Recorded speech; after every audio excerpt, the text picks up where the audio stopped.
Okay, so the next important topic that we have it is the natural history of disease. Natural history of disease can be defined as the natural course a disease will take in the absence of any treatment or prevention. So, the way the disease is going to unfold itself in the absence of treatment and prevention is called as the natural history of disease.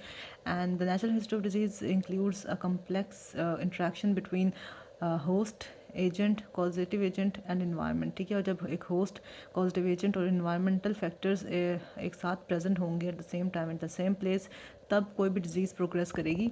अगर ये सब factors present तो हैं but they are not present at the same time, then there will be a pre pathogenesis phase के हमारे पास risk factors तो हैं but they are not present at the same time and they are not collectively affecting us, इसलिए अभी तक pathogenesis शुरू नहीं हुई, तो that is a pre pathogenesis phase.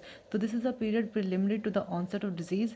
And as I told you कि तीन हमारे पास इंपॉर्टेंट फैक्टर्स हैं जो हमें रिक्वायर्ड होते हैं for disease to occur: agent, host and environment, ठीक है।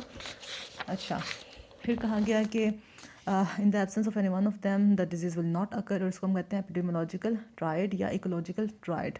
बट नॉर्मली हम एपिडेमियोलॉजिकल ट्रायड के नाम से इसको पढ़ते हैं कि इन्वायरमेंट, होस्ट और एजेंट तीनों का होना ज़रूरी है for a disease to occur, ठीक है।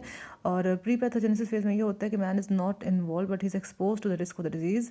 एंड हमारे इन्वायरमेंट में से बहुत से डिजीज़ हैं जिसके रिस्क फैक्टर्स प्रेजेंट हैं, लाइक टाइफाइड फीवर की, हेपेटाइटिस के, एक्सीडेंट्स के, but we are not affected by them. लेकिन जब ये तीनों फैक्टर्स एक टाइम में प्रेजेंट हो and there interacting with each other and with the human, then the person goes into the pathogenesis phase. अगर आइसोलेशन में प्रेजेंट है तब हम पैथोजेनेसिस फेज में नहीं जाते।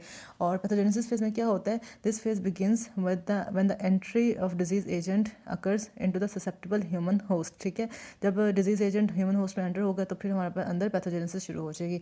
अच्छा, ये जो डायग्राम है ना एपिडेमियोलॉजिकल ट्रायड की, ये बहुत इंपॉर्टेंट है, अक्सर उस पर आई होती है, ठीक है।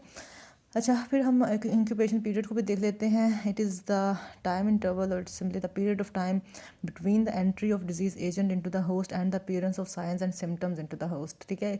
डिजीज एजेंट की एंट्री से लेकर appearance of signs and symptoms के दरमियान का टाइम है, दैट इज़ इंक्यूबेशन पीरियड। और हम बहुत से इन्फेक्टिव ऑर्गेनिजम्स का इंक्यूबेशन पीरियड पढ़ेंगे भी लेटर ऑन, ठीक है। तो अगर नेचुरल हिस्ट्री ऑफ डिजीज़ पूछा जाए तो नेचुरल हिस्ट्री ऑफ डिजीज़ आपने दो चीज़ें लिखनी है, तो प्री पैथोजेनेसिस फेज और पैथोजेनेसिस फेज का आपने जिक्र करना है, दूसरा आपने एपिडेमियोलॉजिकल ट्रायड का जिक्र करना है। तो उसमें नेचुरल हिस्ट्री ऑफ डिजीज़ का टॉपिक पूरा हो जाएगा। तो that is all about it.